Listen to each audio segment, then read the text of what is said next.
y'all, it's Coriander Stone here, and I had a bunch of things in the works that I was planning to work on over the next few weeks, but we're doing a banana fish video instead. So strap in, folks.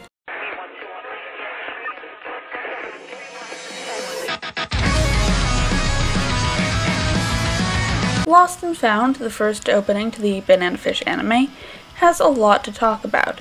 It doesn't seem like it at first. Like with Bungo Stray Dog's Reason Living, there's a lot of images pulled directly from the show, but they're combined in such a way that, just like Reason Living, they tell a complete story and give away a lot of the narrative. And speaking of spoilers all around. In order to discuss this, I'm going to have to be putting in several series spoilers, most specifically the big twist/spoiler at the end of the series. So if you do not want to get those spoilers, and have not read the manga, or do not come from a future where the anime has finished, yeah, you might want to skip this video. That said, if you don't care about spoilers, or if you already know the ones I'm referring to, then let's dive right in. Our first shot is this tracking shot of a subway car racing down a subway tunnel, but because of the angles of the shot, it looks as though we're rushing along prison walls with the bars on either side. And yes, that's pretty damn intentional considering that this is meant to invoke the underground. The subway makes a great visual metaphor for the dark and gritty underground to New York City, and that's precisely the visual metaphor that we're going for here, especially with the prison bars connoting the idea that once you're trapped in it, you can't get out.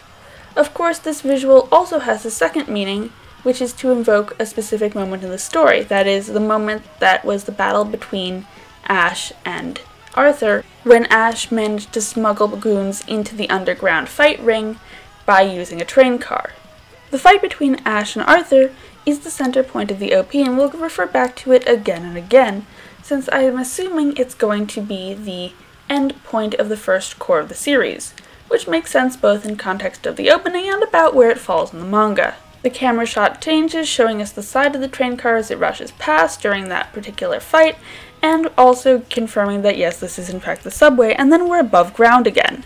Our first cut above ground shows us this sky view of the city.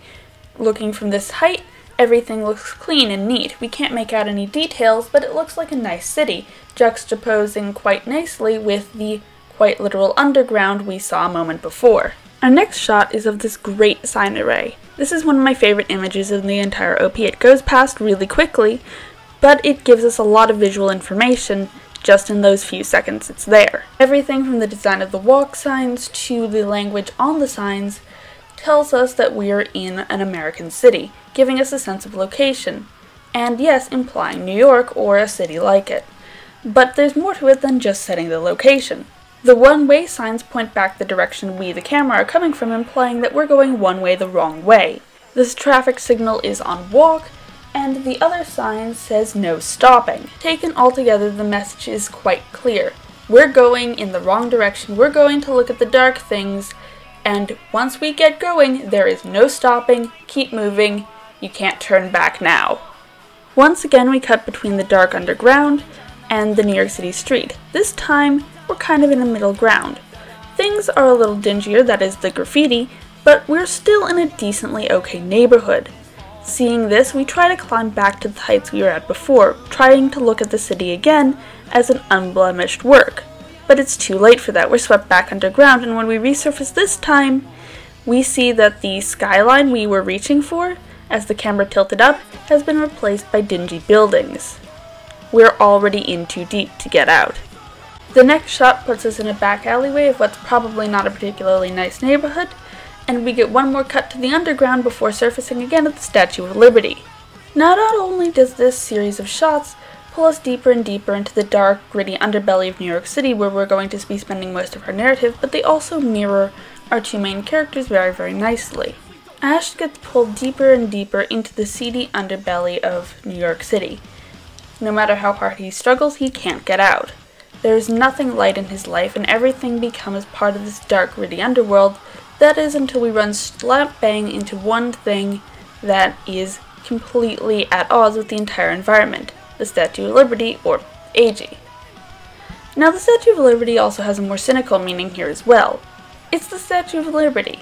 It's the symbol of freedom. It's so in complete completely opposite everything we've been seeing in the last few shots as we were dragged deeper and deeper, and it's so opposite everything Ash has known in his life. We can't help but look at it as ironic, and no matter how hard it tries to pull the wool over our eyes with its sweeping New York skyline and its beautiful lit buildings, we know by now that this shot is not of a peaceful city. We know that there's a lot more dark things going on here. And finally, of course, it establishes beyond any doubt exactly where this show is taking place. We cut away from the title card with a flight of seagulls. Not only are the birds normal and fitting over New York, but they're also birds, and that means they're a symbol of Eiji as established in the first few episodes of the series. Eiji is repeatedly compared to a bird, principally by Ash, and through the visual metaphors of the first several episodes, both with his pole jumping and with his freedom in ways that Ash has never had it. We cut from there to this image of Ash looking out the window, presumably after the birds, yearning after the freedom he so desperately wants, but also looking wistfully at the birds which represent Eiji again, going back to their connection. Also notice how the view out the train window is the same view as the one over the title card, which was framed by a train window just before going into the title card, which in turn connected back to the subway we were seeing in our first several underground shots as the train came out from underground, all of which further connects Ash to the visual metaphors in the opening few shots.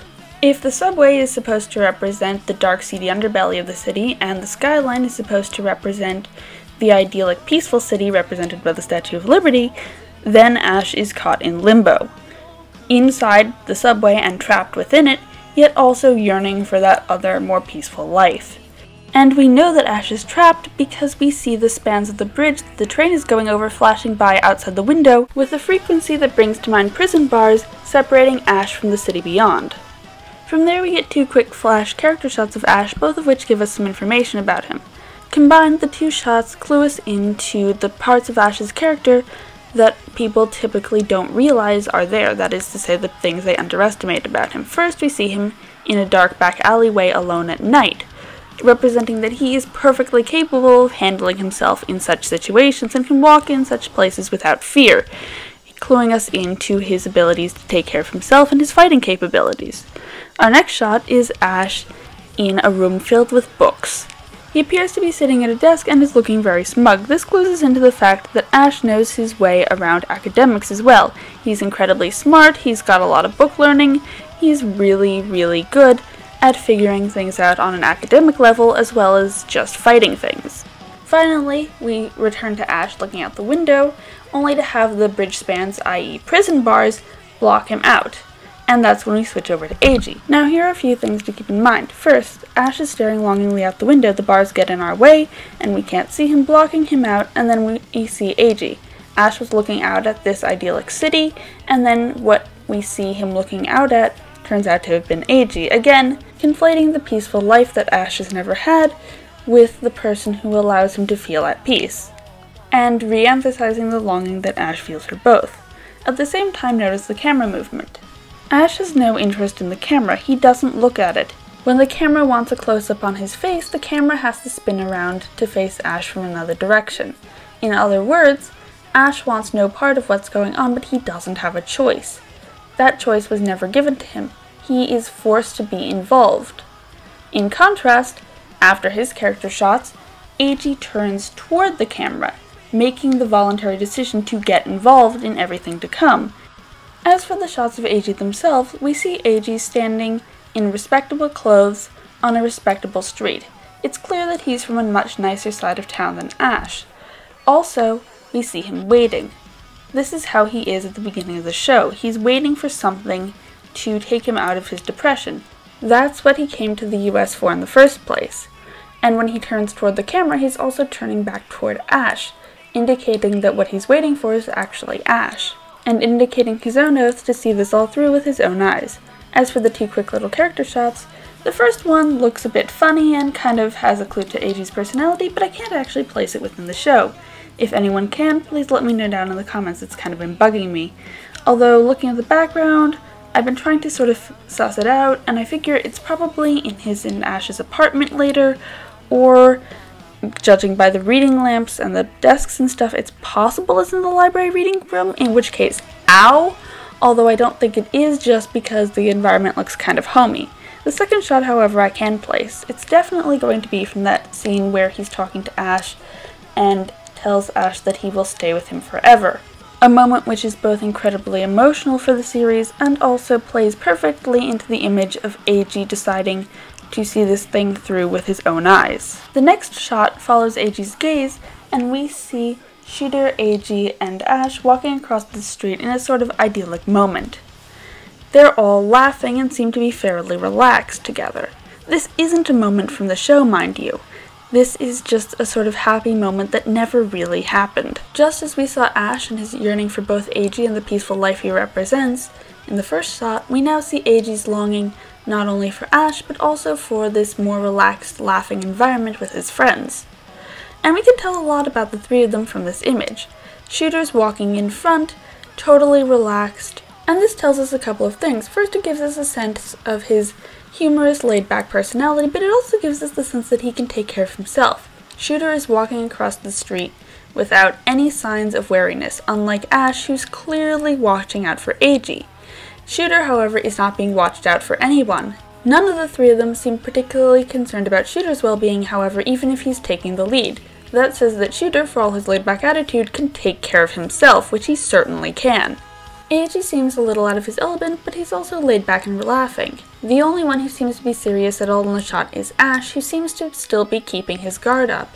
And it's pretty clear that the arm of Ash's that we can't see is either pushing AG forward or wrapped around AG, propelling him forward or keeping him close, and Ash in general is sticking to AG's side like glue, making it crystal clear that Ash is planning to protect AG. Then this idyllic vision fades out, replaced with what's preventing it from being a reality. That is, this nice little montage of our antagonists. Fire surrounding both them and Ash makes it clear exactly how much they're tied into Ash's own personal version of hell.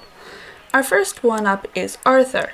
And the first thing we really see about Arthur is his hand, specifically the scars on that hand, giving us a clear sense of why exactly Arthur hates Ash so much.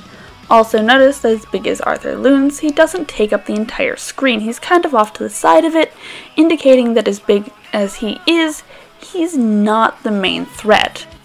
Yutlong is the next one to appear. He's off to one side, but his hair covers all the way across the screen, indicating that even though it doesn't seem like he takes up a lot of room, he's actually covering the entire screen. In other words, he has a lot more power than it actually appears.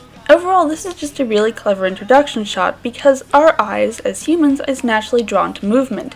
And so of course the thing we, the audience, who are viewing the shot are going to be focusing on are the movement of his hair. However, this is just a case of his feminine good looks distracting us from his actual intellect and intentions, which is precisely how he uses them within the context of the series. Our eyes follow the fall of his hair rather than his face, where his narrowed-eyed look back toward Ash and his half-smirk mark both his intelligence and the fact that he is Ash's enemy. Finally, he fades away to be replaced with Dino. We can tell he's the main antagonist because not only does he appear last and behind the other antagonists, but also because of the way he takes up the entire screen with his presence, coming out of the fire, raising up and towering over Ash. He is Ash's own personal nightmare, his personal boogeyman, and the way he towers over Ash makes this very clear. After they face off, we cut from that sketchy art style back to the more concrete one. Ash silhouetted looking at the place where Dino was, but only fires left, indicating how Dino dies at the end of the series, but then fire swirls around Ash too, consuming him as well, and acting as a visual metaphor for Ash's own death at the end of the show.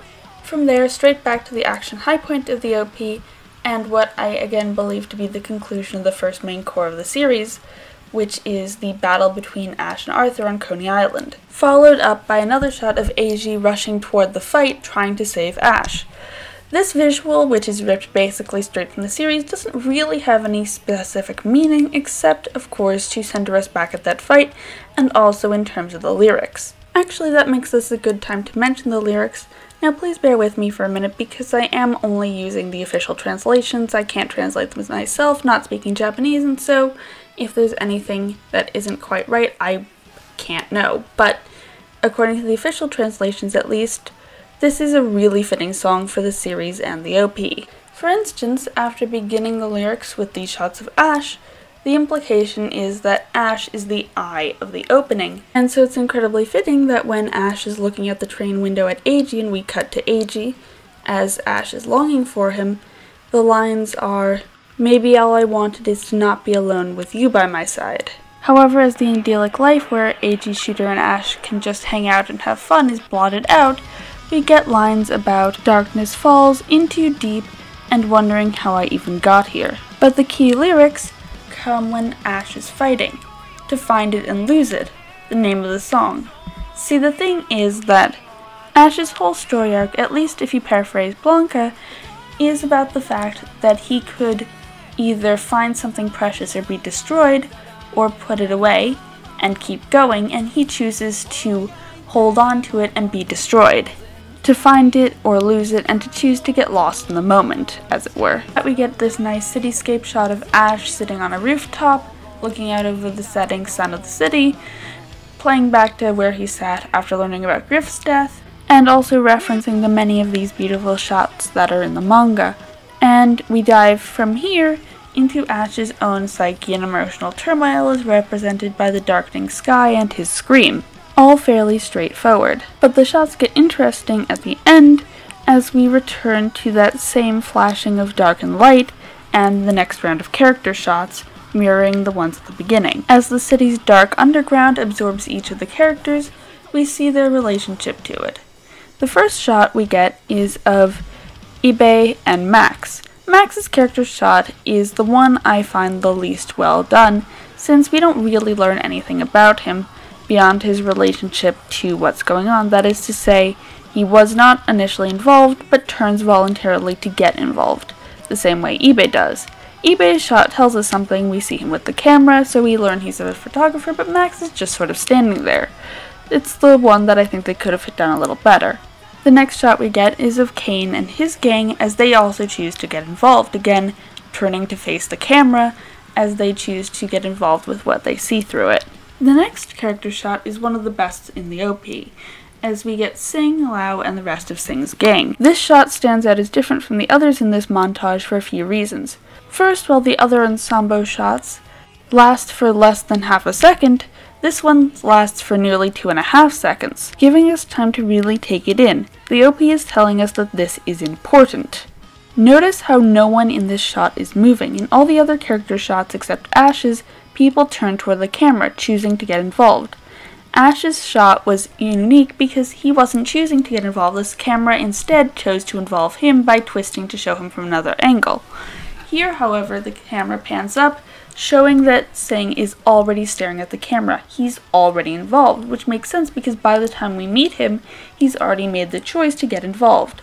We don't meet Sing until the moment he goes to find Ash's gang to get them to be backup as he goes to bail Shooter and Ash out. At the same time, this also draws immediate connections between him and Ash, paralleling their shots in the way that they're not moving, also parallels their characters, which makes sense because of the way that Sing looks up to Ash and also the later relationship between Sing and Eiji. The way that Sing is staring straight at the camera also clues us into the fact that he's a little quicker on the uptake than everyone else around him. Where Max, Ibe, Kane, and his gang were all a little startled by the camera and by the events it represents, Sing is not. Sing is already looking at the camera. He doesn't have to turn toward it. He's already picked up on exactly what's going on. Again, emphasizing the fast thinking and intelligence that allow him to lead his gang despite his age. But this shot is supposed to do a lot more than just give us a rundown of Sing's character. See, there is a few other things going on in this shot. Firstly, notice the alleys. They converge for a single line of light. That line of light is falling across Sing. Sing is clearly standing in the light. In contrast, the only other character who isn't slightly blurred in the shot is Lao. Notice something else. In all of the ensemble shots, that first shot of a couple of people sitting in an alley, and then later Kane's gang, the only characters with really distinctive facial features are characters, not NPCs. And Lao is the only member of the gang who isn't also in this sort of half-faded out NPC mode. He's a real character, and that's what the OP is telling us. Furthermore, while Sing is standing in the light, Lao is standing completely lost in shadow. and the ladder that stands between Sing and Lao serves as a wall between them. The meaning of this image is clear. There is a way out of these dark back alleys, a way up into the light of the brighter, cleaner, more wealthy city that we saw earlier. Sing is the one who's ultimately going to be able to climb that ladder and escape, while Lao is going to be permanently trapped in the darkness. Also, notice how Lao doesn't move any more than Sing does. While Sing is permanently looking at the camera, Lao is permanently looking away from the camera. He never makes the choice to get involved. And indeed, his unwillingness to get involved with Ash and Ash's fight is what sets him at odds with Sing. We linger on this shot a bit longer than the others because we have to be there long enough to notice Lao, not just Sing, and figure that he's going to be important later, even if we don't know quite why. Unless you've read the manga and you know exactly why. Cries in a corner. The next character shot is Shooter's. He's looking in the direction of the camera because he's always chosen to back Ash, but hidden as they are behind his sunglasses, we can't tell exactly what his eyes are doing or what he might be thinking or where he might actually be looking.